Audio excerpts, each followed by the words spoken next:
De maneira que eu quero iniciar aqui a nossa audiência pública, convidando a doutora Patrícia Sampaio, que é coordenadora geral de atenção às pessoas com doenças crônicas, para se fazer aqui a sua exposição por 10 minutos. Evidentemente, poderá até prorrogar por mais 5 minutos. Com a palavra, Vossa Excelência, doutora Patrícia.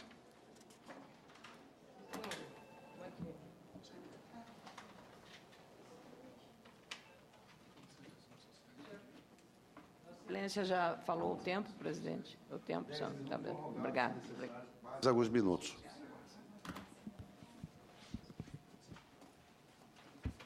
Bom dia a todos e todas. Gostaria de agradecer ao senador a presença, a gente falar um pouquinho em relação às ações do Ministério da Saúde para cumprir a lei outorgada do ano passado. Então, vou tentar falar em 10 minutos o que a gente tem pensado em relação à questão do tratamento do câncer em 60 dias obrigatório. Pode passar? Então, a gente vai começar, então, com alguns dados do câncer no Brasil, a magnitude do câncer. A gente tem uma estimativa, em 2012, de 518 mil casos novos de câncer, tirando 134 mil, que são os cânceres de pele não melanoma, 25%, o restante são os outros casos. Internações por câncer, também tivemos 518 mil, e o gasto total, só com internações, foi de 806 milhões. Pode passar? Aqui é uma estimativa, então, dos casos novos para 2012 em relação à incidência de câncer entre as mulheres, principal câncer de mama, seguido, então, do colo de útero, do cólon e reto, glândula de tireoide, traqueia e brônquios. Pode passar? Aqui, então, incidência entre os homens, a principal próstata, com 60 mil, depois traqueia, brônquios e pulmão, cólon reto, estômago e a cavidade oral.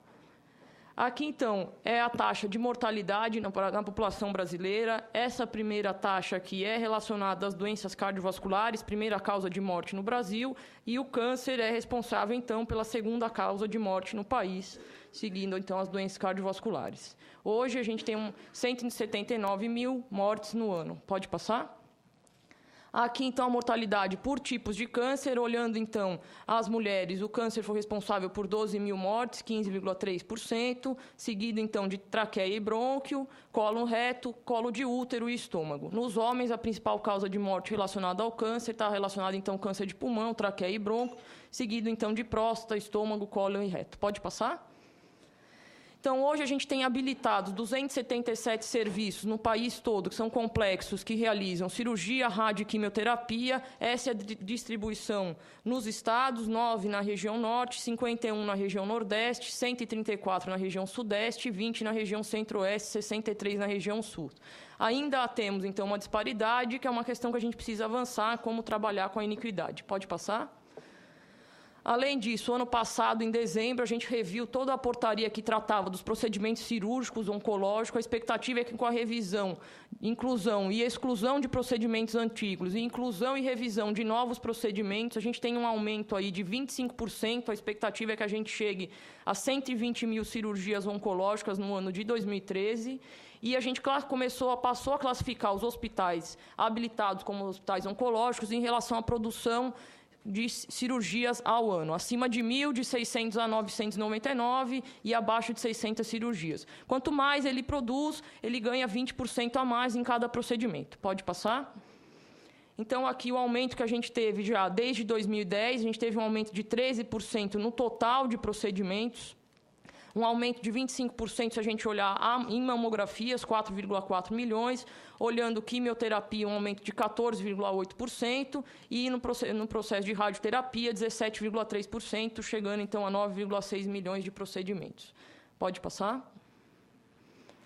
Então, o investimento em 2010 do câncer era de 1,9 bilhões, olhando só a questão dos procedimentos, não olhando a questão das internações. E em 2012, isso já pulou para 2,4 bilhões. Aqui são os 11 novos procedimentos que eu falei, que a gente incluiu na portaria do ano passado, onde a gente reviu todos os procedimentos cirúrgicos. Pode passar? Aqui, então, são 3 novas medicações que foram incluídas na RENAME, na lista nacional, então, de medicamentos. Algumas dessas estão sendo feitas, então, compra centralizada e distribuição para estados e para os prestadores, e o gasto total, já em 2012, foi de 1,8 bilhão, só com compra das medicações centralizadas. Pode passar? Além disso, a gente teve uma força-tarefa já desde o início de 2012 para rever a portaria. Então, na sexta-feira passada, já saíram 3 portarias novas relacionadas ao cuidado da questão do câncer. Então, a gente reviu a PNAO, que era a antiga Política Nacional de Atenção Oncológica, então passou a se chamar agora Política Nacional de Prevenção e Controle do Câncer. Depois eu vou falar um pouquinho mais dela. Tem a minuta que regulamenta a lei dos 60 dias, que é a discussão hoje aqui no plenário, 12732, a portaria 876, então. A gente lançou já, está disponível para todos os estados, um novo sistema de informação, o Sistema de Informação do Câncer, eu vou falar um pouquinho sobre ele. E a portaria que regulamenta o Programa Nacional de Apoio à Atenção Oncológica, que é a 875, saiu errado ali, de 16 de maio de 2013. Além disso, a gente tem um plano de expansão da radioterapia com edital de compra centralizada de 80 novos aceleradores lineares. Pode passar? Então, o que a política traz de novidade em relação à PNAO antiga? Ela começa a olhar a atenção oncológica de forma mais integral, traz a questão das redes de atenção à saúde e da integração de todos os níveis de atenção, desde a atenção básica, da ambulatorial especializada, da hospitalar, começa a olhar isso. E também traz, isso aqui é muito parecido com a PNAO antiga, que é a questão dos princípios e diretrizes. A gente avançou em alguns deles, tratando, então, de todos eles, da prevenção, vigilância, cuidado, incorporação da ciência e da tecnologia, de coisas novas, da questão da educação e saúde, comunicação e saúde. Além disso, pode passar? A política, ela traz, então, quais são as competências de cada esfera de gestão em relação ao cuidado do paciente com câncer. Então, competência do Estado, do município e da União. Isso é uma novidade, não tinha na política antiga. E traz também as competências em relação aos pontos de atenção que compõem as redes. Então, qual que é a competência da atenção básica, da especializada e da ambulatorial e hospitalar especializada. Isso é um passo de avanço que a nova política trouxe. A anterior tratava apenas dos princípios e das diretrizes do cuidado do paciente com câncer. Pode passar?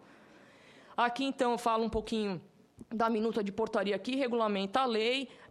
A lei já traz a definição do que é considerado tratamento oncológico, que é cirurgia, quimioterapia ou radioterapia. A gente traz a questão dos casos sem indicação de tratamentos específicos, a questão do cuidado paliativo, então, está descrito na minuta que regulamenta a lei. Define, então, o início do prazo dos 60 dias do registro do diagnóstico no prontuário do paciente e cria uma comissão que vai monitorar e avaliar, uma comissão no Ministério da Saúde, composta por membros da Secretaria de Vigilância, da Secretaria de Atenção, Conselho Nacional de Saúde, que vai avaliar como é que está o monitoramento e a avaliação em relação à implantação do cuidado do paciente em 60 dias. E traz ainda algumas exceções em relação ao prazo. Uma delas é a questão do câncer não melanótico de pele, porque, em geral, quando você faz o diagnóstico, já faz o tratamento da lesão, então não há necessidade. O câncer de tireoide, quando não tem nenhum fator de risco pré-clínico cirúrgico, se por algum outro motivo, de alguma outra questão que o paciente precisa esperar para além dos 60 dias, isso é possível e não traz nenhum prejuízo. A gente tem uma nota técnica, inclusive, explicando essas exceções. E, como eu já disse, nos casos onde o diagnóstico é avançado ou por limitação de idade do paciente, não tem indicação específica de cirurgia, rádio ou quimioterapia. Pode passar? Então, aqui dos dados que a gente tem hoje no registro hospitalar de câncer do INCA, que está presente nos 277 hospitais, hoje 78% dos doentes diagnosticados em estágio inicial são tratados em até 60 dias e destes 52% em até 15 dias. Em estágio avançado, 79% já são tratados em 60 dias, 44% desses em 15 dias, e em criança e adolescente, 95% é tratado em até 60 dias. Pode passar? Então, aqui é o sistema novo que eu falei para vocês. A gente já tinha um sistema de informação que era separado, que era o CIS-Colo e o CIS-Mama. O CIS-CAN, que é o sistema de informação do câncer, ele integra, então, o CIS-Colo e o CIS-Mama. A gente passa, então, a ter uma base única, onde a gente pode olhar as informações, além de ter as informações relacionadas ao câncer de colo e ao câncer de mama, especificamente, que vão ser mantidas. Vai ter uma tela mais geral que a gente vai acompanhar o tratamento de qualquer tipo de câncer, onde a gente vai poder colocar a data do diagnóstico do laudo anatomopatológico para começar a contar os 60 dias e a data de início do tratamento. Então, a gente vai poder gerenciar o tempo de diagnóstico e início do tratamento e tomar condutas em relação quando não estiver cumprindo os 60 dias. Além disso, vai ter uma padronização dos laudos e de solicitação anatomopatológica, que vai possibilitar a gente comparar os resultados e a gente vai poder avaliar alguns serviços e programas que hoje já existem. Pode passar? Hoje, a gente já capacitou, então, todos os estados para o uso desse novo sistema de informação, 947 profissionais já foram capacitados e, a partir de agosto, o repasse de recurso vai ser baseado nesse sistema de informação, no preenchimento dele. Pode passar?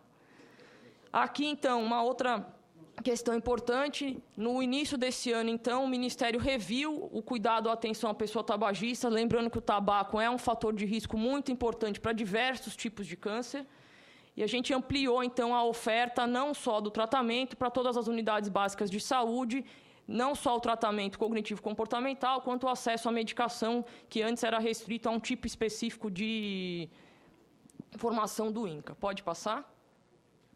Aqui, então, é o PRONON, então, o programa que eu falei, que possibilita isenção fiscal de até 1% para pessoas físicas e jurídicas que investirem em instituições de prevenção e combate do câncer. A ideia, então, do programa é a gente poder captar e canalizar recursos especificamente para o cuidado oncológico. Pode passar. Quem que pode participar do programa hoje? Então, entidades beneficentes de assistência social, organizações sociais, da sociedade civil e de interesse público, desde que tenham experiência na área, e eles podem prestar, desde prestar serviços de atenção médica, adequação de serviços médicos assistenciais, formação, treinamento e aperfeiçoamento de profissionais e realizar pesquisas clínicas, epidemiológicas e experimentais relacionadas ao câncer. Pode passar? Esse programa ele tem um comitê gestor, que é composto por representantes do Ministério da Saúde, do CONAS, do CONASEMS e do Conselho Municipal de Saúde, do Conselho Nacional de Saúde. A ideia é que esse comitê ele pode reavaliar as definições e as áreas prioritárias onde essas ações vão ser desenvolvidas, pode deliberar sobre projetos aprovados, então, pela área técnica, definir os parâmetros de aprovação dos projetos e definir a sistemática de avaliação e monitoramento do programa. Todos os projetos aprovados terão o desenvolvimento acompanhado e avaliado pelo Ministério da Saúde e pelos gestores locais envolvidos. A gente tem trabalhado, então, na questão muito fortemente de ampliação do serviço de radioterapia. Então, a gente tem habilitado novos serviços relacionados à radioterapia. Existem 26 convênios em execução de obras e implantação de novos equipamentos. A gente fez um levantamento no início desse ano com todos os prestadores do SUS, tanto os privados quanto os públicos e de administração direta, em relação à possibilidade de ter o terceiro turno relacionado à radioterapia e o aumento do número de equipamentos, a gente poder ampliar a oferta de radioterapia. Pode passar? Além disso, existe o plano de expansão da radioterapia no SUS. É um plano, então, que, como eu já disse, de compra centralizada de 80 equipamentos radioterápicos, 39 deles para ampliação de serviços já existentes e 41 para criação de novos serviços. O custo total desse programa é de 506 milhões. Ele está dividido em 4 etapas. As 2 primeiras etapas são focadas na ampliação dos serviços, a gente poder ofertar mais rapidamente novos serviços de radioterapia, e a terceira e a 4ª etapa na criação de novos serviços. Pode passar?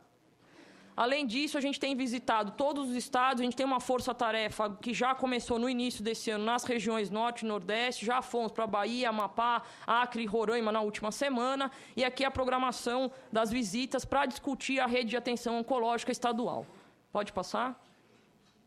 Aqui a gente tem um curso que vai começar agora, no 1º de julho, para a formação de 800 profissionais técnicos em radiologia. A gente sabe que é uma questão crucial, o RH.